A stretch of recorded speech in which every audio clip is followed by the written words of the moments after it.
You now tuned in to the Gumptown Podcast. I'm your boy Doug B. We ain't got nothing to talk about, but we got something to talk about. Let's go.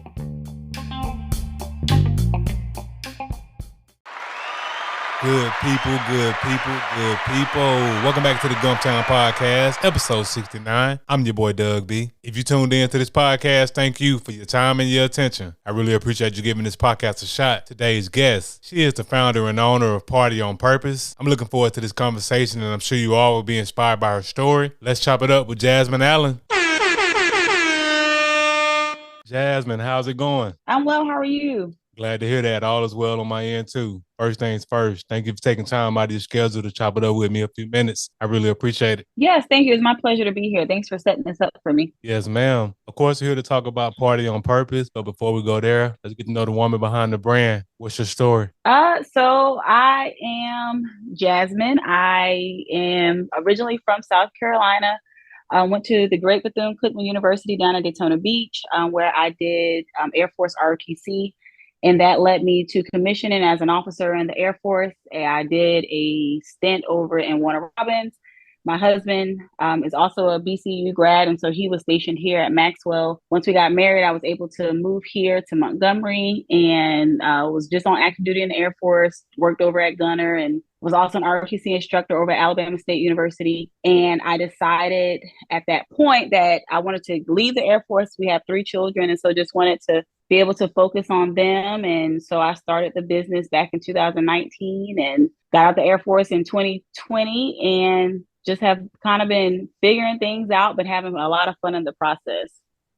Wow, what an amazing story. Thank you for your service in the Air Force.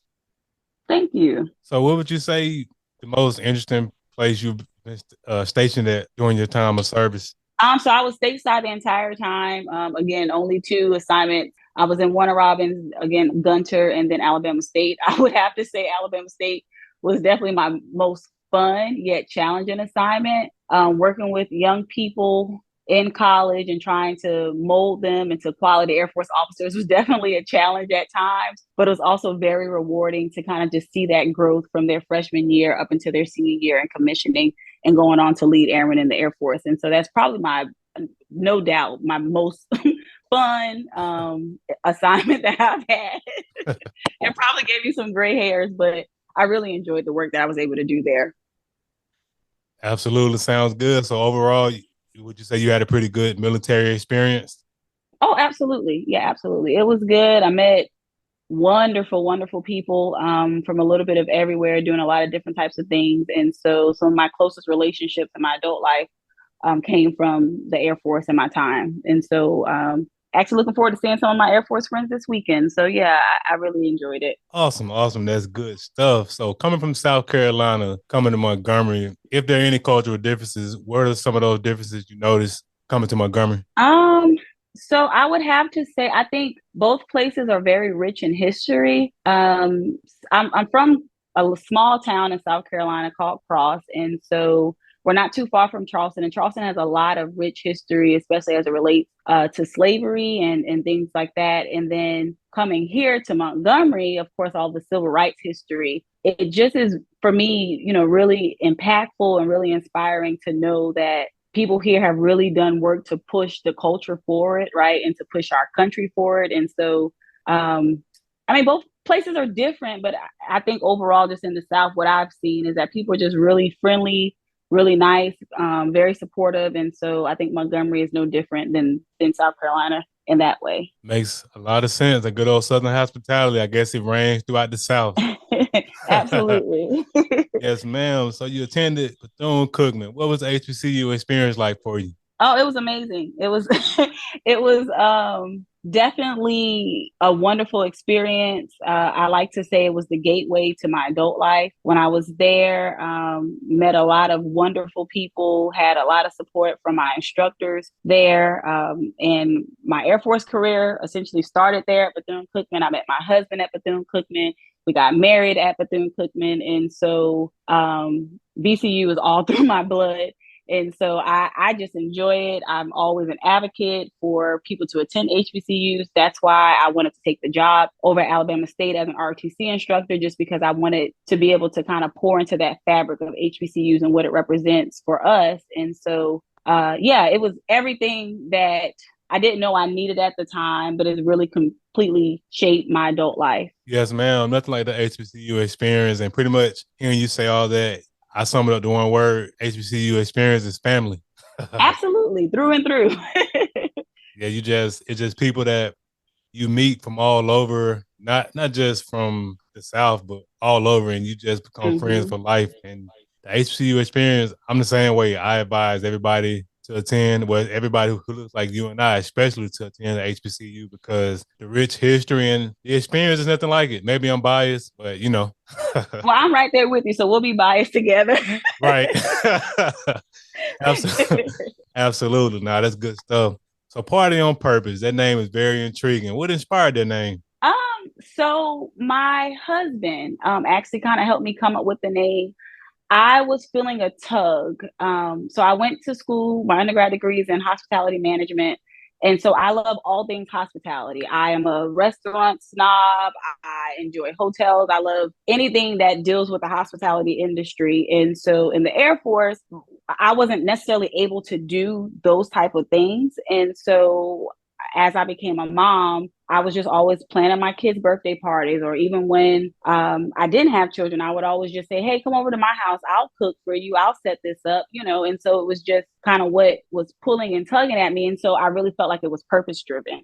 And then I did definitely wanted to include the word purpose in the name, and so we kind of just played with some things. And I never forget I was driving here in the city and talking to my husband, and we just kind of went through some different iterations, and he said pop, and I just kind of started screaming. I was so excited, like, wow, that's it. It's pop. It's Party on Purpose. It's pop. It's fun. It's exciting. I think about a balloon when I think about parties, and so it just kind of came up with the name from there. It's very organic, but definitely very purpose driven at the same time.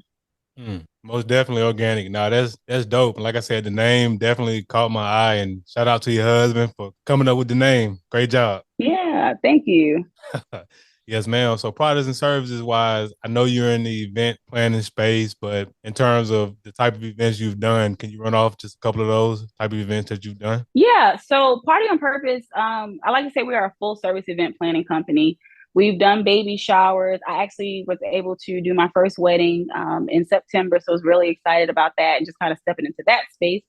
And I've also done some corporate planning here in the city. And so, what we specialize in, though, are parties for children.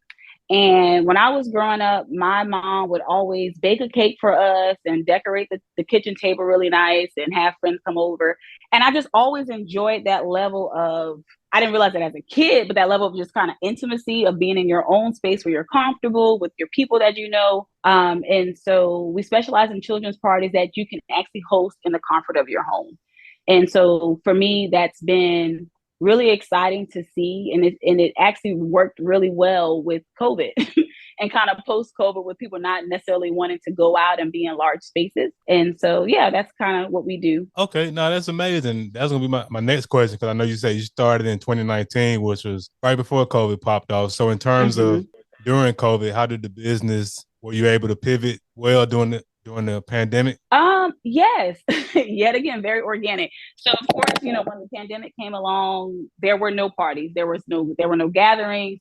And so Party on Purpose, I launched in November of 2019. And then of course, March of 2020 is when the world essentially shut down. And so I'm also very crafty. And so I made a door hanger for my house, and I just posted it. Everyone was at home, and so I just kind of was doing these different crafts around my house, and I posted it. And then I had someone say, "Hey, I like that. Can you make a door hanger for me?" And so then I started making welcome signs, and now I do T-shirts. And so I was able to pivot, not necessarily with the parties, but I started also the pop shop, and I call it on Instagram with the Pop Shop MGM, where I also do crafts and customized gifts, so like T-shirts and door hangers and welcome signs and things of that nature. So that was kind of the pivot that happened yet again very organically as a result of COVID. Wow, and that's amazing. And hats off to you for pivoting during the pandemic because you started right at the end of 2019, which, and like you said, the world shut down 4 months after you got started. So it could have easily been a time where you could have said, you know what, I'm going to retreat. This ain't the time right now. But like you said, to your point, being crafty and being creative and coming up with new ideas and new things, like, just want to commend you for that. That's dope. Well, thank you very much. I really appreciate that. Yes, ma'am. So whenever I have entrepreneurs on the platform like yourself, I like to cover three things: the aha moment, action, and audacity. Take me back to your aha moment when you first decided to take your love for hospitality and turn it into a business. I would have to say I was still in the Air Force, still on active duty, and I would just stay up at night and just make things or, kind of put projects and things like that together. And when I say stay up at night, I mean like late night, 1 and 2 o'clock in the morning, just kind of doing things or planning things. And I'm the kind of friend, if I come to your house for a party, I'm going to help you do something. And so my husband kind of told me, he was like, hey, this is the only thing that really truly brings you joy. And at that point, that was the first time that I realized, I mean, obviously he was right, but it was the first time that I realized, like, wow, I mean, this probably could be a business. And kind of played around with the idea, but in all honesty, I was a little scared. And so he kind of pushed me and he put a logo together once we came up with the name and made a t-shirt for me. And then I thought to myself, oh, wow, I think I really have to do this. So I went, so I think that was really the aha moment of realizing like, wow, this could really truly be a real thing. And then as I was looking around just in the city, we had, at least back then, back in about 2017, when we first kind of started toying with the idea, there were not a lot of party venues, spaces, activities, especially for children to do. And so, kind of putting that together, and then with, I think, just my love for the craft, it started to make sense. And so, again, was really scared, started toying with the idea in about 2017. And one random day in 2019, I just said, okay, it's go time. And so that's when it launched. Wow, that's amazing. And again, shout out to your husband. He saw that spark in your eye and he was paying attention and he got the logo, got the name. That's what I'm talking about. Put the pressure on you. That's amazing. Yeah, he really did. But it was really good. And I'm always grateful. And I like to tell that story because just that partnership in marriage, and I think for me, if it were up to me, it would still probably just be an idea. And so just having that support and that push has really just kind of helped to get me out there. And I'm so in love with Party on Purpose. It's just been really great for me personally. And I get to meet a lot of great people in the process. So it's been a lot of fun. Yes, ma'am. And absolutely. That's really what it's all about. Just having that support system, having that supportive spouse that's not only gonna praise you but hold you accountable. And it sounds like your husband was just in your corner all the way. He knew this was something you were passionate about, and hats off to him for recognizing that. Yeah, absolutely. And the action portion. So came up with the idea in 2017, 2019 is when it launched. And commend you on that because a lot of times people get ideas and never take action on it. So it took couple of years to get things off the ground, but you made it happen, and that's the most important part. Mm-hmm. So that last portion, audacity. I think I already know the answer to this question, but I'm asking anyway. It takes courage and audacity to step out there and get started. Aside from your husband, who or what gave you that audacity to step out there? Because I know he was a huge source. Yeah, no, he really was. But I think I had to just kind of go back and I think kind of get quiet and realize, hey, Jasmine, you can really do this, right? I had the education, I have the degrees to prove it. I had military training, I had leadership ability. And most important, I had the talent and the passion to do it. And so kind of putting all those things together and kind of looking back over my life, what I have been doing naturally all along, I love gathering people. I love sharing my space with people. I love serving others.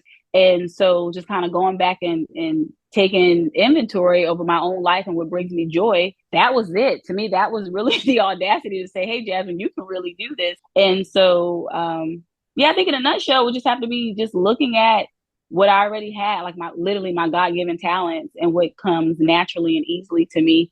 And I can tell now that since I've been walking it out these last few years, that this was literally in me all along. It just needed to be birthed. And so I like the word audacity because sometimes I feel like, wow, who are you to do this? But I like to say sometimes, who better than me to be in this space? And so, yeah, I have to give myself kudos for that. Just that audacity and believing in my own strength that I had been kind of gathering all through the year. Absolutely. And like you said, you took a look within and realized you already had what it took to make it happen. And that's important, like that self-confidence and just knowing that you're good enough. Because a lot Yeah. of times we can be our own worst enemy, but getting silent and looking from within and realizing you already had what you needed. It was just a matter of just making it happen, and you did. So kudos. Yeah. Well, thank you. Yeah, absolutely. Yes, ma'am. So Party on Purpose has done great things, and I know great things are coming down the pipeline, which leads to my next portion, vision. What are your short-term and long-term goals for the business? Our short-term goals, I need a van and I need some more staffing. So those are definitely short-term goals, something I definitely want to accomplish in 2023. Long-term goals, honestly, I would like to see Party on Purpose be a franchise operation. I think that the blueprint is there. I think that the quality is there. And so I'm just right now just very prayerful that the right people come along where we can replicate that in other places. And so, yeah, that has to be the long-term goal, is to get Party on Purpose in other cities with other passionate people who can help push the vision. Yes, ma'am. Those are some great short-term and long-term goals, and I have no doubt you'll make them all come to fruition. Well, I sure hope so. So thanks so much. Yes, ma'am. So as we wrap up the podcast, I want to ask $1 million question. I started this podcast because I wanted to highlight the greatness of Montgomery, whether you are from here or lived here for a significant period of your life. You being here by way of the military, I want to ask you, what do you appreciate the most about the city of Montgomery? It definitely has to be the history. But as I have been here, and especially since I have left the Air Force and really decided to call Montgomery home, it's the people. Montgomery has amazing people here, and there are a lot of people out here who are truly doing the work to push the city forward, who really want to see Montgomery thrive.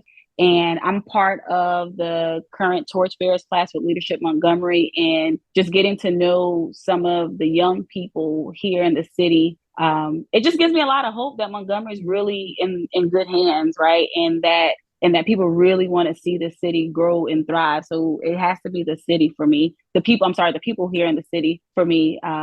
So yeah, that I think Montgomery is a great place to live. It's a great place to build a business and raise a family, and I'm just excited to be part of it. Yes, ma'am. Powerful stuff. So Jasmine, how can the people connect with you? What are your social media handles and website?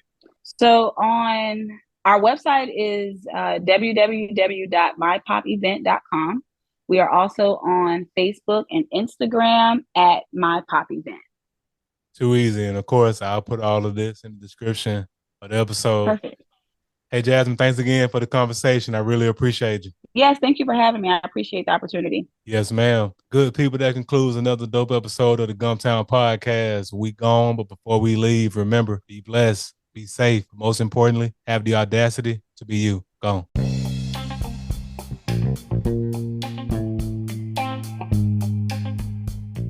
Thanks again for tuning in. I appreciate your time and your attention. Until next time.